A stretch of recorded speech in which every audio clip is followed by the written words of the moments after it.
Hi, thanks for joining Black Girl Math for our latest conversation. My name is Veda Gray. My pronouns are she, her, hers. And I am so excited I'm being joined by Dr. Tenisha Marcel-Herbert. She is an educator out of DC, and she is a math instructional coach. So I was so excited to meet her. And when I say meet her, this is all on the Twitterverse. So Dr. Herbert posted a question around small group instruction around guided math because she wanted to get some more expertise or some more support with that area. She had tagged one of my colleagues and once it popped up, I'm like, I gotta talk to her. I want to have this conversation too around how are we supporting our students in small group instruction to really differentiate and really meet their needs. So welcome, Dr. Herbert. Thank you so much for having me, Veda. Absolutely. Thank you. Thank you so much. And so I always start off with what is your math story? Like, how did you get to be where you are in the math world? All right. Oh, this story started all the way back in the 90s, last century. Right. But honestly, I was in 8th grade. I hope you're out there watching somewhere, teacher. I won't say your name, but I would get put out of class often because I talk too much, right? And most of the guys in my class, of course, they were doted on because boys were supposed to be great in math and girls were supposed to be great in literacy, right? But I remember vividly asking why I had to learn the Pythagorean theorem and where was I going to use it, right? And instead of saying she didn't know, just got put out of class. So when I tell you I clocked out, I hated anything math until I decided to go back to school for an elementary ed degree. So the first degree I got was in music, music vocal performance. I was going to travel the world and be an opera singer.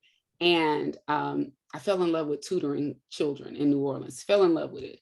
And an older teacher told me, she said, you're destined to be an educator. So went to Southern University where I met I call her my good sister now, but then she was my professor, Dr. Kimberly Dickerson, and she was teaching an elementary methods of math class. So how to teach math in an elementary grades. And I really started to immerse myself in this world of, oh my goodness, here's why most of my friends checked out of math in middle school because they didn't, have that foundation. So just tutoring those children, I was like, oh goodness, I'm destined to be here. This is where I'm supposed to be. I'm supposed to be learning this content. I'm supposed to be spreading the word about just teaching, math in urban settings. So that's my math story. And That's what amazing. brought me here to DC. Yes. I love it when it, kind of like aligns, right? And you feel that moment. And I had that same moment. I'm gonna shout out Dr. Ruth Cossey. I always do whenever I get a chance to.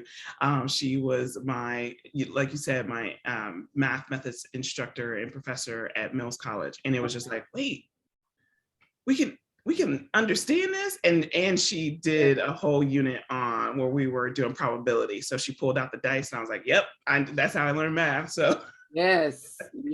And she actually recommended me this is when Common Core State Standards was first rolling out. Mm-hmm. So I was in a cohort of people that were kind of piloting this in like 2010, 11. So I got to really understand the standards for that long in my career. So I was like, it was all because of Dr. Dickerson and Southern University, New Orleans. That is amazing. And so how did Dr. Dickerson and the work that you did with her, how did it move you to, say, for example, now and what you do in DC? Oh my goodness. So really it was her challenging my math knowledge for teaching, right? Me like really teaching me to understand, okay, here's a crosswalk. Here's how all of these skills work together over each grade level. I ended up out of the classroom after my 5th year of teaching. I was asked to be a curriculum coordinator at the school that I was at in New Orleans.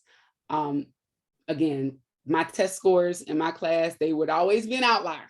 because my students were performing, like outperforming the rest of the schools in the district. It wasn't a district then, we were all little clusters, but still outperforming those students. And it was because, you know, I had this really good professor that was very much so, and I got to be in her class, mind you, because she was like, nah, you come to class when you want to, and you actually have this knowledge, you're passing the test, but come to school. But again, that made us great friends to this day.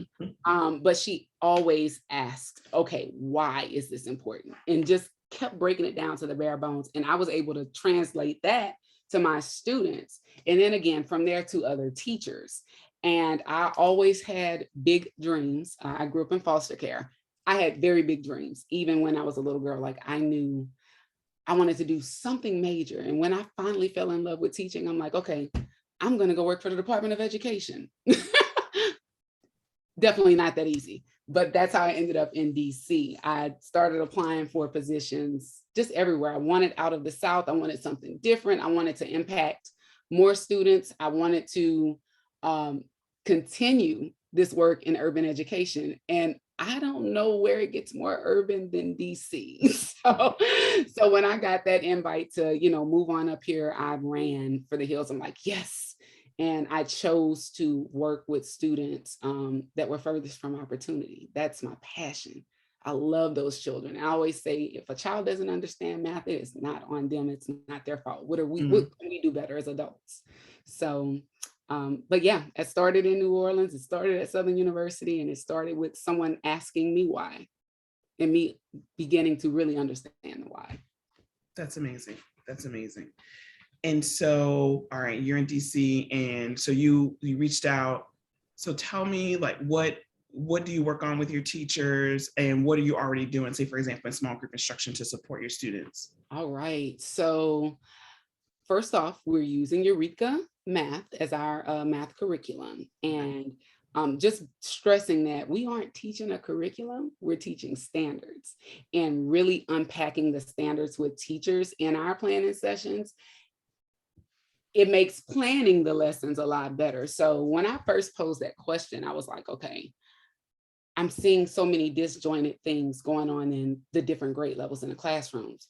Where is somebody using Eureka Math for small group instruction? Because it's not built for small group instruction. It is built for whole group instruction. And then I began to really think, we shouldn't be just teaching lessons. We're teaching the standards. So what is it that I need from these lessons? What do we need from this lesson? And I sat down with each of my teachers, and we began to really look at, okay, why is this fluency piece important? Well, the fluency piece is important because sometimes it's teaching the big idea of the grade level, and sometimes it's preparing them for that lesson, or, you know, a part of that standard. Okay, can we choose one fluency piece to focus on over a period of time where we making sure these students have this knowledge? Then from there, it's okay, what are we doing to model for our students? Why, you know, if I'm going to use this application problem today, could I instead use this problem set problem, because it's a lot more rigorous. It's going to challenge them to think, oh, I can do a turn and talk here. Oh, it's vocabulary rich. So really starting to unpack what Eureka really was and what we were using it for. And of course, considering our learners, all of the children that are sitting in front. And I think one of my teachers at most has like 24 students in front of him. Everybody's not learning the same. So what is it that I really need to know about this child and their prerequisite skills and where they are to be able to teach this grade level content? So that took, like, I'll tell anybody, it really takes some planning, because you have to sit with your content and you have to look across grade levels. You have to look at where this standard comes from. We use Achieve the Core and every planning needs to love Achieve the Core, because I need to know, okay, if I'm teaching fractions, then what was their prerequisite skill before? Oh, I can track this all the way back to kindergarten where they started looking at lines of symmetry. You know, things like just building that confidence and that content knowledge, and not using our children as guinea pigs. So at any given time, when you walk into our classrooms now, K-5, you can see the same setup. Like, they're going to start with that fluency builder. Okay, then from there, they're going to model something for these students. And then once we break into those small groups, you have your group at the teacher station. You have a group that's doing blended learning because we have some devices. Then you may have a game station in one class, and then you may see some students working on independent work. But it's all been skillfully planned. And we're thinking about our learners, and we're thinking about that end goal, and how are they going to master, this formative assessment by the end of the class period. Mm-hmm. Mm-hmm. Yeah. Absolutely. And I agree. You have to, starting with the content, like, what is the content that this student needs? And how do I, like you said, how do I set up that structure so that students are working on rigorous tasks? They're working on work that's connected to help them learn, like you said, that standard and standards that they're working on, and how do they see it all connected? So and productively, because we know that as a people, I'm Black, my children, tend to, if they check out, they check out. It takes a while to pull them back in or to invite them back to class. So I'm not going to, just give them something that I know is going to frustrate them. I'm going to look at their data. Everything I do is going to be data informed. Where's this child's frustration point, and what can I use to at least prepare them for my teacher center? So thinking about that child, not just as a kid in my class, but here's Derek. I know that Derek, according to already, is functioning at a grade level 1, but he's sitting in grade 4. Where are his gaps? Where's his misconceptions about math? And really talking to the children and allowing them to talk.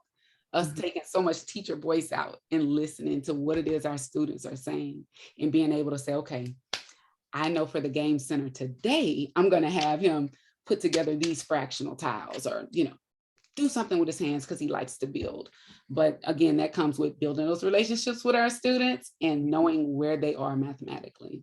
Absolutely. And like you said, start looking at like you said, where they're ready to learn, where, what do they like to do and how do they like to learn? And I always had a game station in my rotation. So sometimes in some of my classrooms, it was too small to do a rotation, but it was just like, all righty, here's a little box. You can always go over here, pick up this packet, this, multiplication bingo, or, like you said, fractions, fraction game, fraction capture, come on over, play it, and you, take it back. And like you said, how they get that meaningful practice. Oh, yeah. So far, what have you seen be successful with your students in your classes as you have been working with your teachers on building that structure, that content for guided math or small group? I think really their routines are, becoming a lot more tight. Like, students know what they're expected to do. They know just what their needs are, right? Another thing, students knowing their own data, right? And being able to set their goals.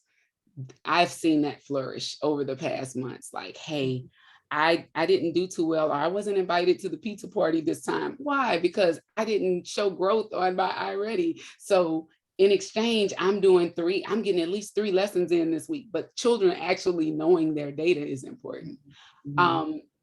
Another thing, them taking ownership of their learning. Okay, I'm not understanding this independent problem set. So instead, I'm going to sit here and work on my sprint, because this sprint will help me with really adding fractions or whatever it is. That I'm going to keep talking about fractions because I was a it's a big one. It's a big one. But them knowing, okay, I'm not bound to doing this one activity. If I don't understand it, there's something else that I could be doing. So it doesn't give them a chance to act out. You got work to do. So you don't have a chance to get up and go bother someone else or get out of your seat and clown or whatever. But them taking ownership of their learning, I think that's the big thing that I've seen. And one thing I just heard you say in that ownership, that they had choice. Yes. And that's what I found that's super important. And like you said, in small group instruction, it's just like, versus where, and I've walked in the different classrooms where it's just like, man, I'm in this group again. and I got to go, to Yeah. the teacher again. And so, how do we offer choice? Mm-hmm. Or if this person is bothering me, guess what? You don't have to work in a group. It's called independent learning. You can go sit at another desk by yourself or do whatever, but as long as you're doing something. And like just really, getting around, like we're trying to incorporate running laps now and like collecting that data on students. But if you see a kid get up and walk to another section, hey, I want you guys to work on this for 2 minutes. I'll be back. And you go check on them and, hey, what's going on? Just to keep down the riffraff, because again, we're trying to learn math and we only have 90 minutes. We only have 90 minutes. Do a lot in 90, right? A lot to do. So yeah. We got independent, we got some games to play, right? Exactly. We got an exit ticket. We got work to do. Right. Yes. I gotta show you, right? Like I have to show evidence of this learning. Absolutely. Oh yeah. So what advice would you give other coaches? This is going to be a two-pronged question. Other coaches of like where to get started. So if they are seeing that in their classrooms, their Black students are not learning, they're not being engaged in the math. Like what do you suggest for first coaches, and then also teachers are like, where do I start for small group instruction? So I'm going to start with that coaching piece.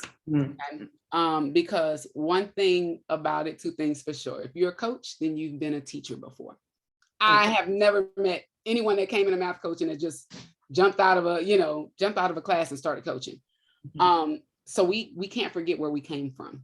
I literally just took a student this week where I said, hey, our interventionist is just for these grade levels. I'm going to pull this kid in and do some interventions with them.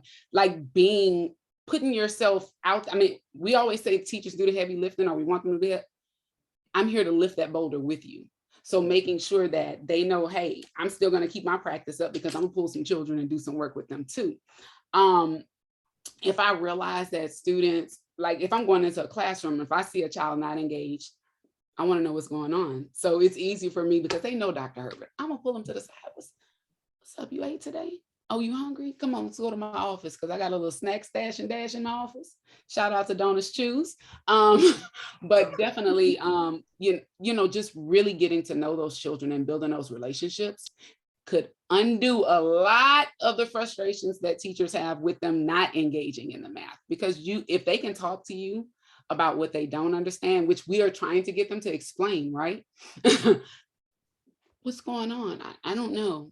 What don't you know? I'm going to question them until I get to the understanding of, okay, what they don't understand.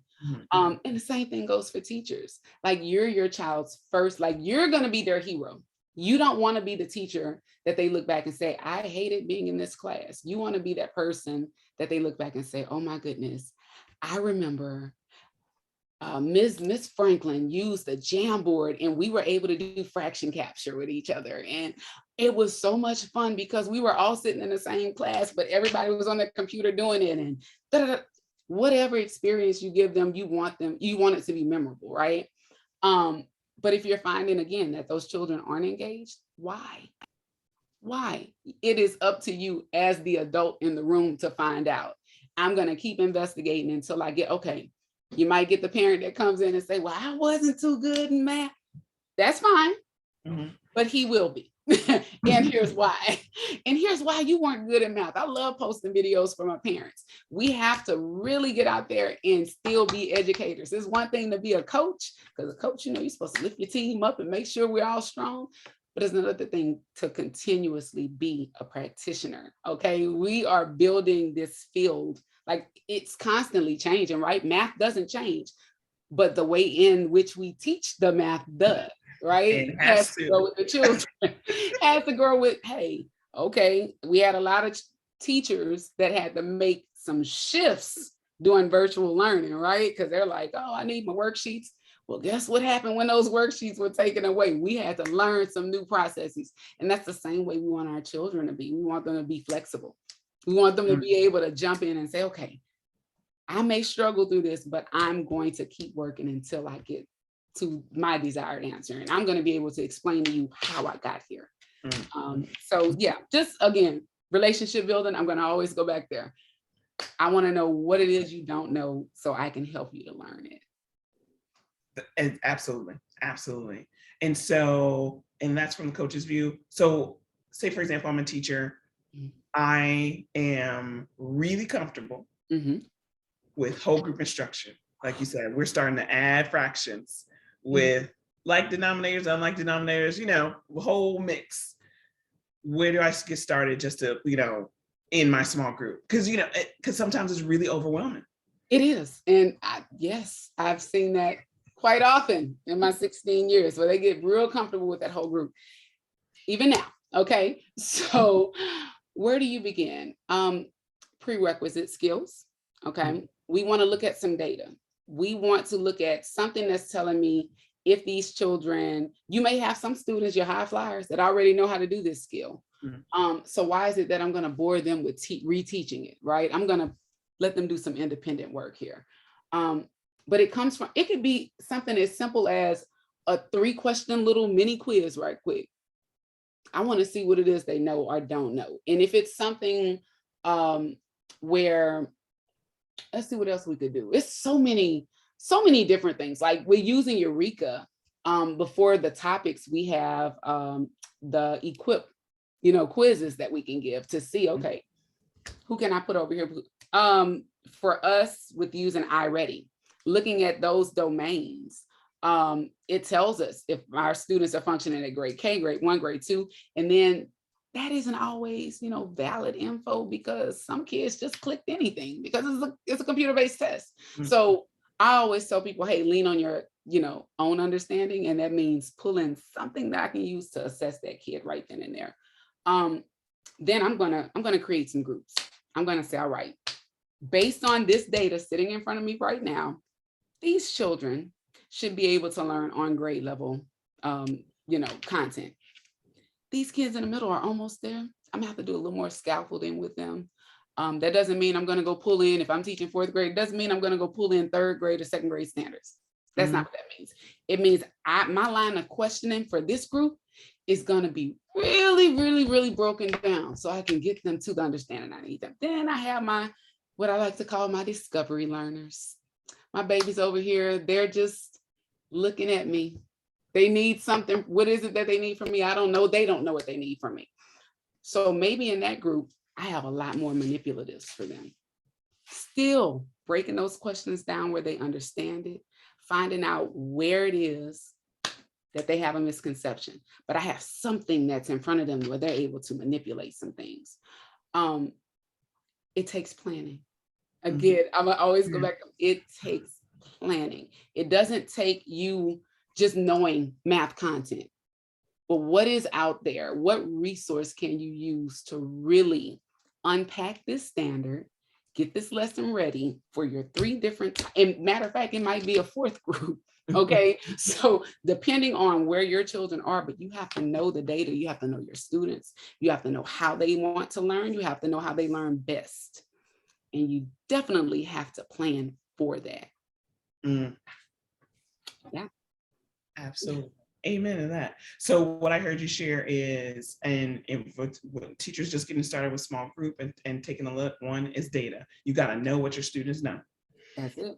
So that you can plan. I heard that, and because it does take planning, and this does take time. It doesn't have to take, you know, and again, use the time that you have. Like if you got 10 minutes just to go grab something, one, you want to know that content, like you said, you got to know the standards so that you know what you're putting out, you know, whether it's if it's a teacher-led group, what you have in your blended learning station, what you have, like you said, in your game station, because it all has to connect back to what is the evidence? I always loved asking my teachers this question when I work with teachers was, what is the evidence that they learned this standard? What's the evidence that they're going to provide? And the major part is that I always ask, like, you have to give multiple ways, because you said manipulative. So some type of math tools that they can use. So that was all over the room for, you know, for everybody. So no matter, you know, right. So that they can, you know, because they might need to communicate that we're learning in some ways. So I got some math tools. So I need that, again, connected to the learning. They might, you know, a lot of paper to draw because, you know, or like you said, or numbers. And so And be open to listening, because every student is not able to explain in a written method. But if you talk to them and you listen to what it is they're saying, I'll script it for you. How did you explain this? Or better yet, record it. We have all these devices around here. Let them record their response so then they can hear themselves speak about the math. Right? I love that. Oh, Love it. Absolutely. Yeah, we don't want to penalize them because their written skills aren't there yet. Come on. There's so many different ways to skin a cat, you know? Absolutely. Absolutely. And then another thing that I heard you say is the questions. What are the questions that I'm going to ask? And you got to plan those too. What are the questions you need to ask so that, like, and I loved it that you said that for those that can discover, the ones who are developing, and then also the ones who are, they need something different. Yes, they need an extension. Extension. Instead of doing fractions, I was trying to do D's. I couldn't think of the D word. I like alliteration. I couldn't think of it. I hear it. Well, I appreciate so much of what you're already doing in DC, and what you're sharing also was able to share with teachers and coaches and educators and even families here around, how do we reach our students and what are some different ways that we can support them. So I really appreciate listening and hearing from you, Dr. Herbert. Thank you for joining me. Thank you so much for having me. Absolutely. Thank you.